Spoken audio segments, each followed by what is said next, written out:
Baik, Allah Subhanahu wa taala telah berfirman di dalam surat Al-Jum'ah ayat 8. Kami ulang, surat Al-Jum'ah ayat 8. Qul inna mautalladzi takfiruna minhu fa innahu mulaqikum.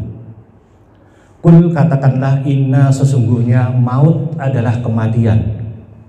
Sesungguhnya kematian yang kamu hindari, kematian yang kamu takuti, dan kematian yang kamu lari darinya, itu pasti akan menjemputmu.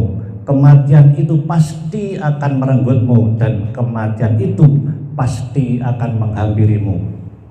Ini adalah merupakan sunatullah, ini merupakan ketentuan Allah, dan kita pun tidak bisa menghindar. Ini artinya adalah semua manusia akan mengalami mati, bahkan seluruh makhluk hidup yang ada di muka bumi, yang ada di langit dan dimanapun berada, itu pasti akan mengalami mati, walaupun dihalangi dengan tembok yang kokoh, tembok yang kuat, tembok yang tidak bisa ditembus dengan apapun. Kematian itu pasti akan terjadi.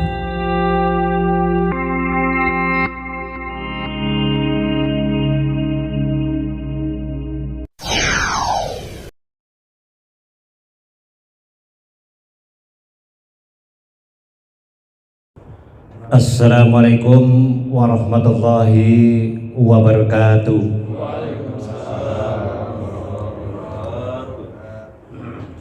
Alhamdulillah, alhamdulillahirabbil alamin, wassalatu wassalamu mursalin wa ala alihi washabihi ajma'in. Amma ba'du.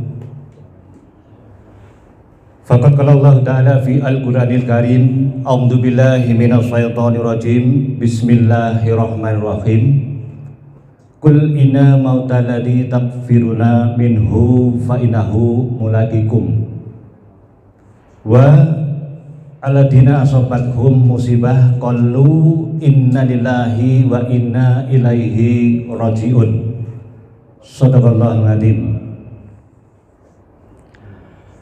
Yang sama-sama kita hormati Ketua DKM Al-Barkah Bapak Haji Anas Wahyudi, dan alhamdulillah beliau masih ada di depan kita, yang biasanya ini keluar kota terus ini Pak.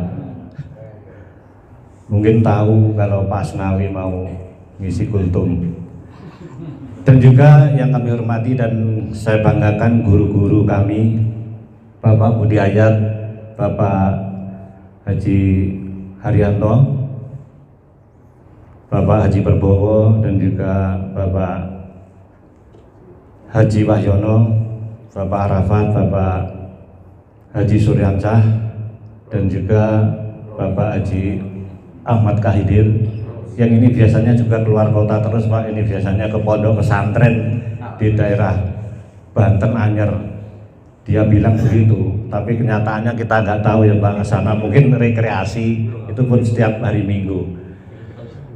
Dan juga seluruh jamaah hadirin hadirat yang hadir di pagi hari ini, semoga Allah Subhanahu wa taala memberikan kehidupan yang barokah kepada kita semua, baik barokah sisa umur kita, barokah rezeki kita, barokah anak cucu keturunan kita, barokah pekerjaan kita, dan seluruh apa yang kita kerjakan, bahkan setiap nafas pun semoga Allah Subhanahu wa taala menaunginya, sehingga setiap nafas kita mendapatkan amal yang berlipat ganda, sehingga di akhir daripada nafas kita nanti Allah Subhanahu wa taala mentakdirkan kita dapat membaca kalimat Allah la ilaha illallah Muhammadur Rasulullah, yang kita digolongkan menjadi meninggal dalam keadaan husnul khotimah.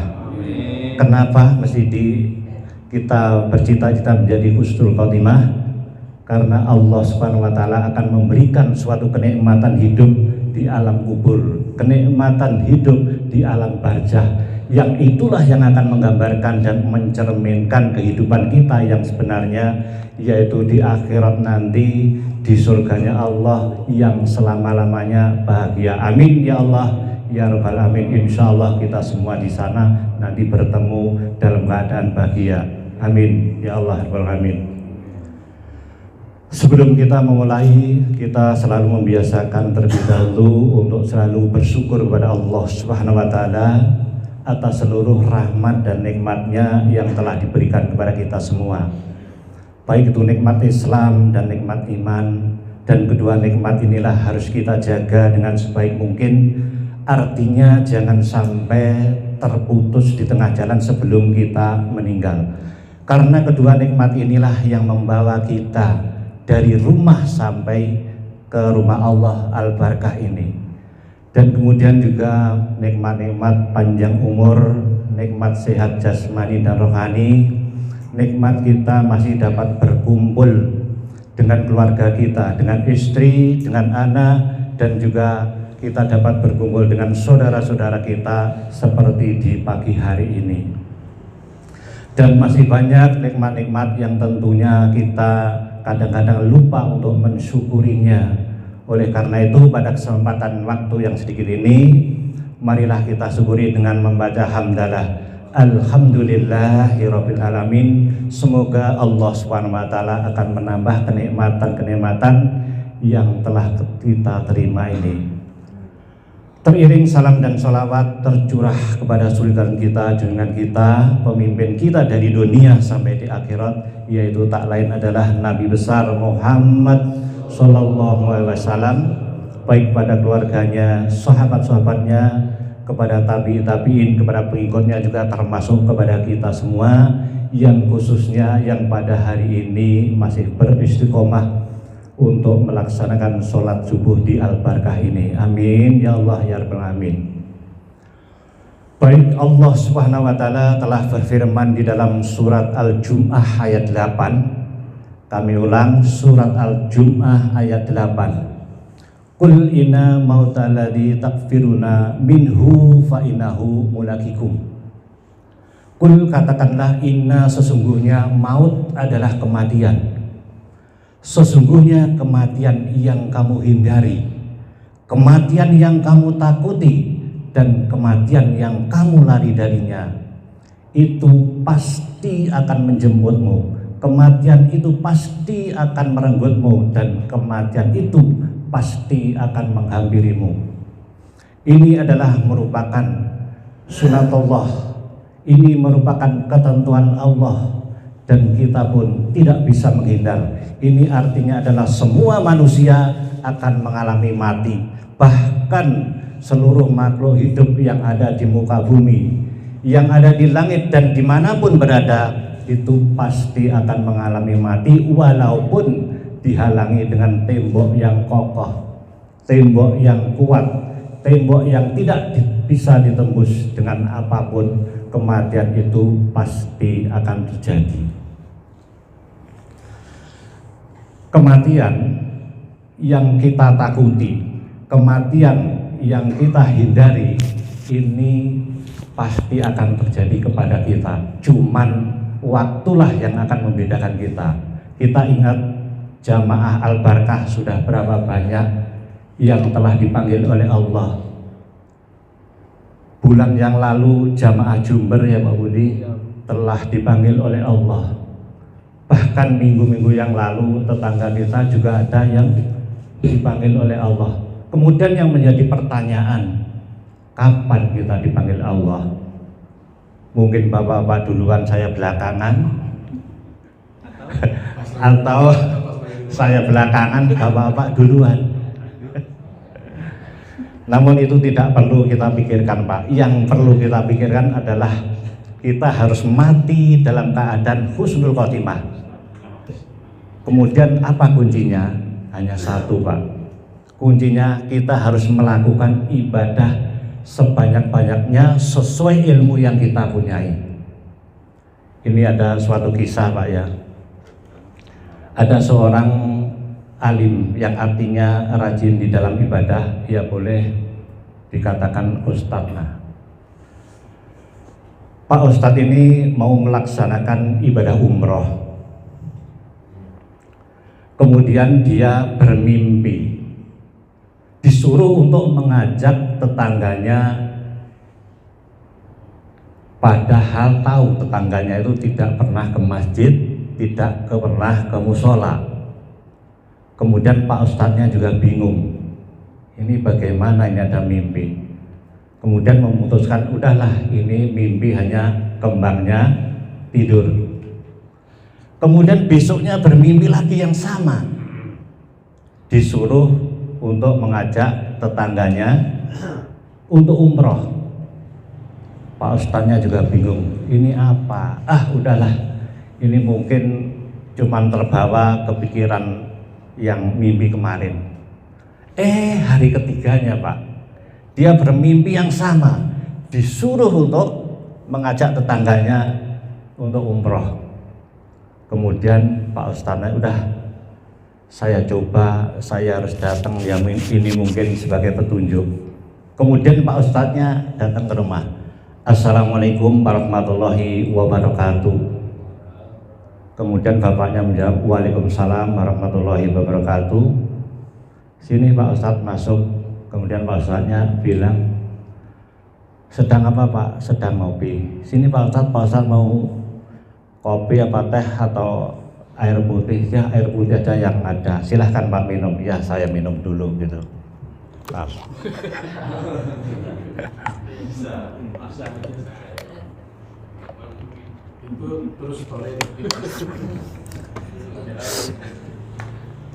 Kemudian saya teruskan Pak ya.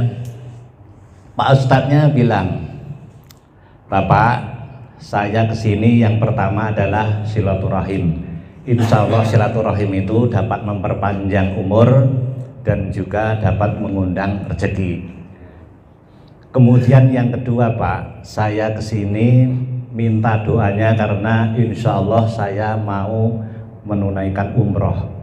Bapaknya menjawab, Pak Ustadz ini bagaimana sih minta doa kok ke saya? Saya ini kan tidak pernah ke musola, tidak pernah ke masjid. Kemudian Pak Ustadznya meneruskan pembicaraannya. Yang ketiga Pak, saya kesini mau mengajak Bapak untuk pergi umroh. Wah, ini bapaknya semakin panas nih kepalanya. Pak Ustadz ini gimana sih? Tadi kan sudah saya jelaskan bahwa saya tidak pernah ke masjid, tidak pernah ke musola. Bahkan Pak Ustadz, kalau mau tahu, saya ini tidak pernah mengerjakan sholat karena tidak tahu ilmunya, saya tidak pernah belajar. Ternyata Pak, pembicaraan ini didengarkan oleh keluarganya, baik istrinya, anaknya, kemudian anak dan istrinya itu keluar.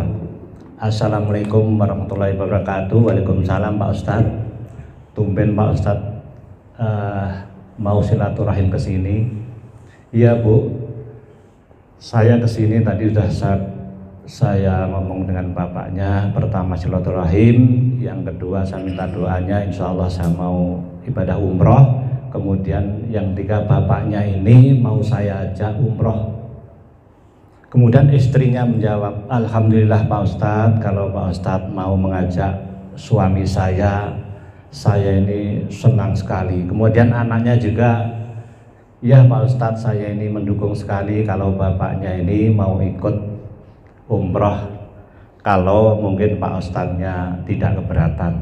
Nah kemudian bapaknya menjawab, ya Pak Ustadz, sebenarnya di dalam hati saya ini dari dulu, saya ini ingin melaksanakan umroh, tetapi kendalanya yaitu hanya satu, saya tidak bisa sholat.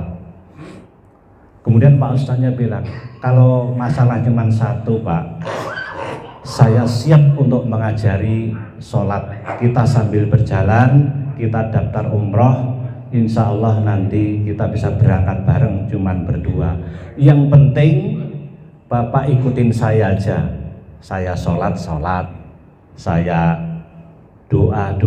Nah ternyata Bapak dan Ustadznya ini semakin akrab. Kemudian setiap hari dia ke musola, ke masjid, ikut berjamaah. Dan singkat cerita, dia berangkatlah umroh bareng-bareng di satu pesawat. Kemudian di satu pesawat itu dia cerita, Pak Ustadz, kok enggak dari dulu ke rumah jadi saya bisa diajarin sholat? Pak Ustadznya bilang, gimana saya bisa menegur bapaknya itu setiap hari tidak terlihat kalau seorang muslim, dari pakaian, dari apanya tidak terlihat. Nah, yang penting gini aja Pak, kita syukurin aja yang sudah ada ini. Allah sudah memberikan hidayah kepada Bapak melewati saya. Saya ini tidak sebenarnya saya ini tidak berani mengajak Bapak karena adanya dorongan mimpi, itulah saya ajak. Nah, ini ceritanya sampailah di Madinah. Di sana ada hotel, ada maktab, tetapi bapaknya ini terus di dalam Masjid Nabawi yang setiap saat meneteskan air mata, tidak mau ke maktab, cuman Pak Ustadznya aja yang bolak-balik ke maktab. Kemudian Pak Ustadznya menanya, Pak, ini sudah 2 hari di sini, saya lihat Bapak itu kok bersedih terus. Sebenarnya apa sih yang Bapak pikirkan? Apa memikirkan keluarga yang ada di tanah air? Kemudian bapaknya, tidak Pak Ustadz. Lah memikirkan apa? Ya Pak Ustadz, saya ini cuma memikirkan apakah sholat saya, apakah taubat saya ini diterima? Pak, insya Allah kalau Bapak ini bertobat dengan benar-benar taubat, insya Allah diterima. Ya ayyuhalladzina amanu tubu ilallahi taubatan nasuha. Hai orang-orang yang beriman, bertobatlah kamu kepada Allah Subhanahu wa taala dengan tobat yang sebenar-benarnya tobat. Insya Allah Pak. Kemudian Pak, ini sudah waktunya kita berangkat ke Masjidil Haram. Ayo Pak, berangkat sekarang ke maktab gitu kan. Ditanya bareng sampai sono. Sampailah di Masjidil Haram, sama yang dia lakukan, yang Bapak lakukan ini tetap di dalam masjid, tak mau ke maktab. Kemudian singkat cerita, waktu umroh sudah mau habis. Pak Ustadznya bertanya kepada bapaknya, Pak, ini waktu umrohnya sudah mau habis, jadi tinggal 1 hari. Mungkin ada bapak yang minta mungkin baju gamis, mungkin sajadah, mungkin tasbih dan lain sebagainya. Tidak Pak Ustadz, saya hanya minta 1. Minta apa? Saya minta 1 kali lagi sholat di depan makom Ibrahim. Oh baik Pak, kalau mintanya cuma seperti itu, ayo kita berangkat sama-sama, nanti saya juga ikut sholat. Nah, disitulah berdua ini sholat, ternyata di sujud terakhir bapaknya ini tidak bangun-bangun. Kemudian Pak Ustadznya ini bingung juga, kenapa ini Bapak nggak bangun-bangun? Apakah saya ngajarinnya sholat salah? Karena pada sujud itu saya suruh sujud yang lama, sujud yang panjang. Ini nggak bangun-bangun, akhirnya lah dicowel, tetap aja sujud. Pak, ayo Pak, waktunya kita pulang ke tanah air. Tetap aja, ternyata Pak Ustadznya bilang innalillahi wa inna ilaihi rojiun. Ternyata bapaknya ini sudah dicabut nyawanya oleh malaikat Israel alias meninggal. Kemudian bapaknya ini dikuburlah di Mekah. Kemudian Pak Ustadznya pulang sendirian, yang tadinya berdua berangkatnya hanya pulang sendirian, sambil berpikir, Bapak ini kok bisa meninggal seperti ini? Inilah yang dicemburui banyak orang. Insya Allah ini meninggal dalam keadaan husnul khotimah karena di dalam fisabilillah, yaitu waktu sujud akhir. Kemudian sampailah Pak Ustadznya sampai di tanah air, buru-buru ke rumahnya Bapak tadi yang meninggal. Assalamualaikum warahmatullahi wabarakatuh. Waalaikumsalam warahmatullahi wabarakatuh. Pak Ustadz, sudah datang Pak Ustadz? Iya alhamdulillah sudah datang. Bu, saya kesini ini hanya minta maaf, mungkin bapaknya ini meninggal gara-gara saya, karena saya mengajak bapaknya untuk umroh sehingga meninggal di sana. Oh tidak Pak Ustadz, itu ibunya. Itu adalah, kalau meninggal itu adalah sudah ketentuan Allah.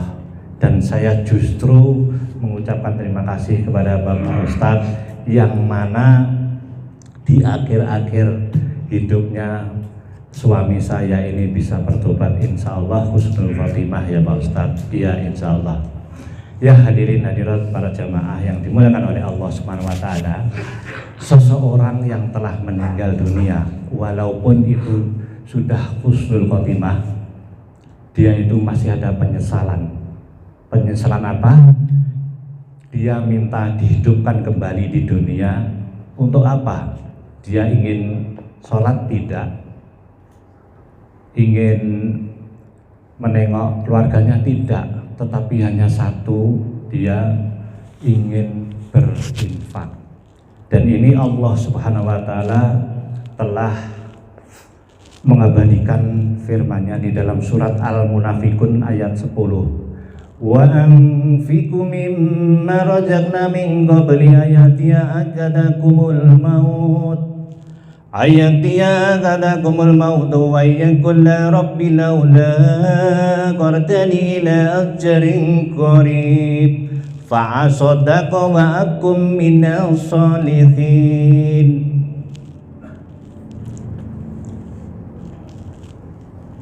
Infakkanlah sebagian rezeki yang kami berikan kepadamu sebelum kematian itu datang. Infakkanlah sebagian rezeki yang Allah berikan kepadamu sebelum kedahuluan mati.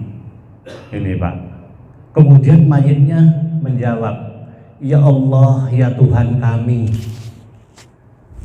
tangguhkanlah kematian kami pasti akan berinfak. Nah, inilah yang semua orang meninggal akan menyesal. Dan kebetulan Al-Bakah ini Pak sedang membangun masjid yang ada di depan. Jadi mungkin bapak-bapak yang ada sedikit rezeki, mumpung masih ada waktu, silahkan untuk berinfak dan bersedekah. Mungkin uang 5.000 di kantong kita tak berarti, mungkin uang 10.000 di dompet kita tak bisa untuk beli rokok sebatang, ya Pak. Namun uang 5.000 bisa dapat semen 3 kilo, uang 10.000 dapat 5 bata merah. Dan itulah yang akan menjadi saksi di hadapan Allah bahwa kita ikut membangun rumah Allah. Dan itulah yang akan mengalir amalnya selama masjid itu dipakai. Dan yang satu lagi Pak, sedekah itu akan kembali kepada orang yang bersedekah.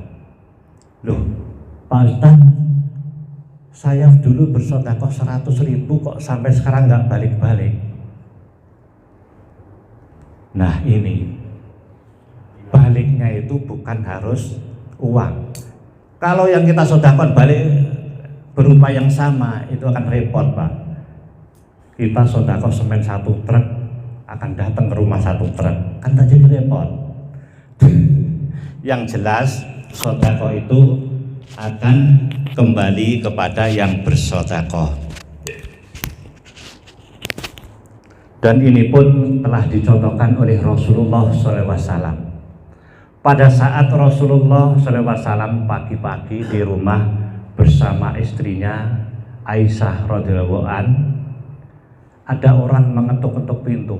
Tuk-tuk, assalamualaikum warahmatullahi wabarakatuh, sampai 3 kali baru terdengar oleh Rasulullah. Kemudian Rasulullah memanggil kepada Aisyah, ya Aisyah, bukalah pintu, sepertinya ada tamu. Kemudian dibuka sama Aisyah, ternyata yang ada adalah pengemis atau orang minta-minta. Ya Rasulullah, ini ada orang peminta-minta. Baik, kalau memang seperti itu, berikan gandum atau sepotong roti. Ya Rasulullah, gandum atau sepotong roti tidak ada. Baik, kalau gitu berilah dinar atau uang.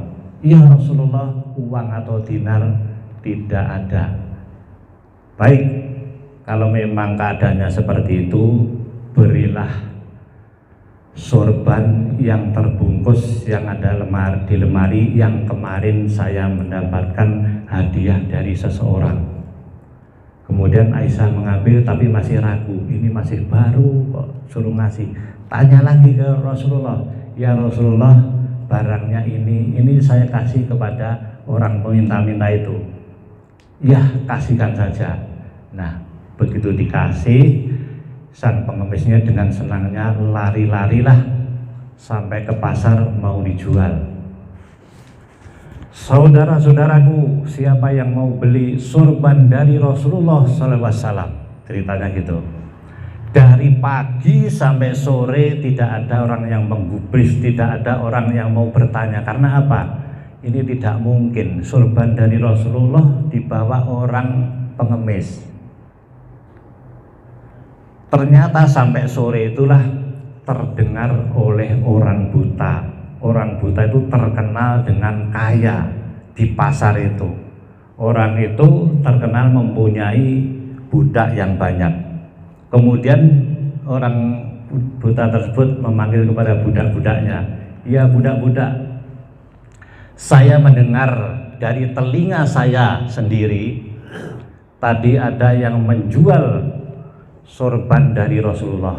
Coba itu cari dan nanti saya akan beli dengan harga seberapapun. Dan semuanya budak-budak ini akan lepas dan juga akan saya kasih hadiah. Nah, ceritanya budak-budak ini dari pagi sudah banyak dengar tetapi tidak gubris.